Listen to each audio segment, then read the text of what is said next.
L'attaque d'un hôtel de Mogadiscio revendiquée par les islamistes somaliens Shebab a fait plus de 10 morts, dont 2 députés, en plus des assaillants tués dans un face-à-face de plus de 12 heures avec les forces de sécurité qui s'est achevé jeudi matin. Cet attentat contre l'hôtel Ambassador, où logeaient plusieurs parlementaires, a débuté mercredi vers 17h40 avec la puissante explosion d'une voiture piégée. Une explosion qui a causé d'importants dégâts et de nombreux débris ont été projetés à des dizaines de mètres, tandis que la fumée dégagée se voyait à des kilomètres. Un ministre somalien a affirmé la mort de plus de 10 personnes, ajoutant que de nombreux autres ont été blessés. Des sauveteurs mènent des recherches dans l'hôtel afin de trouver d'éventuels survivants et dépouilles. Mercredi soir, un témoin, Mohamed Almi, avait affirmé avoir vu cette corps la plupart carbonisée. Selon des sources sécuritaires et médicales, au moins 40 personnes ont été blessées dans l'attaque. Ces brutales attaques terroristes ont pour but de répandre la peur au sein de la société afin de l'empêcher de soutenir la paix et la bonne gouvernance, mais cela n'arrivera pas, a déclaré le président somalien Hassan Sheikh Mohamud, qui a présenté ses condoléances aux proches des victimes.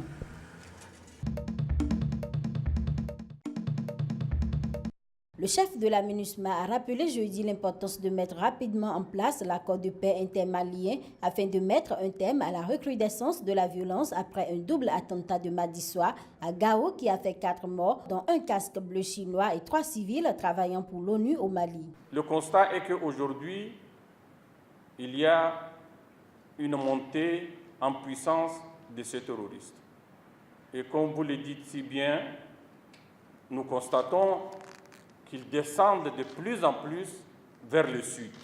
C'est le retard que connaît la mise en œuvre de l'accord de paix qui est une des causes fondamentales de cette recrudescence de l'insécurité.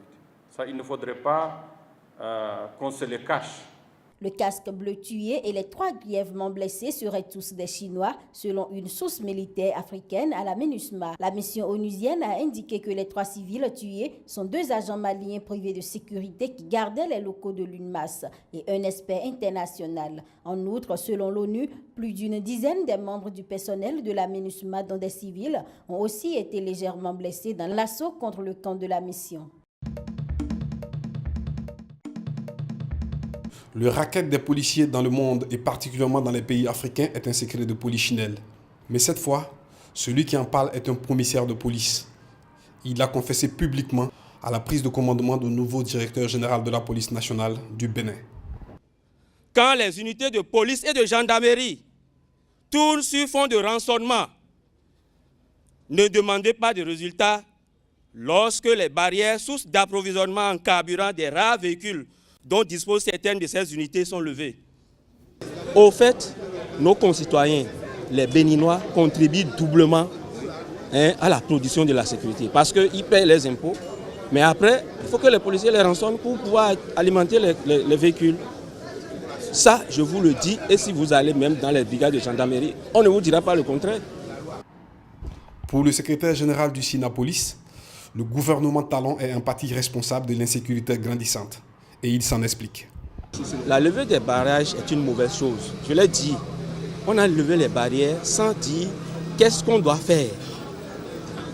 C'est vrai que nous-mêmes, on est gênés. Moi, je suis gêné de voir les collègues en train de rançonner. Ça, je vous le dis. Mais vous êtes chef dans un commissariat.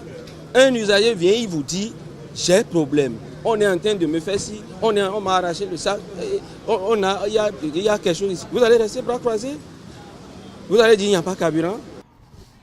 Outre les problèmes de moyens, les policiers béninois se plaignent de la non-application de la loi 2015-20 du 19 juin 2015 portant statut spécial des forces de sécurité publique et assimilées.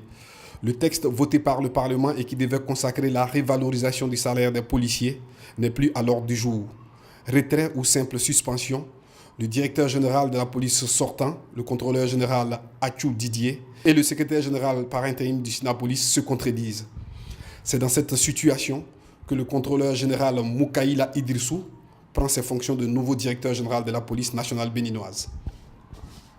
Je voudrais centrer mon action d'abord sur le réarmement moral, parce que vous venez de l'entendre, la police est divisée contre elle-même.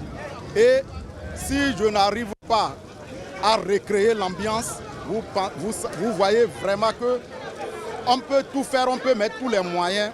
La sécurité ne peut pas être au rendez-vous avec ce climat.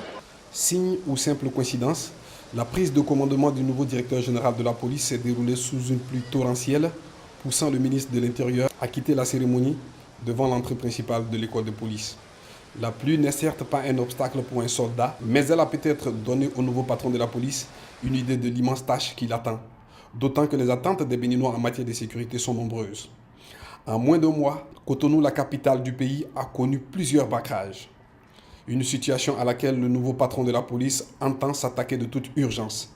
Mais en attendant, les Béninois continuent de s'interroger sur le bien fondé de la décision du président Patrice Talon de supprimer des barrages policiers.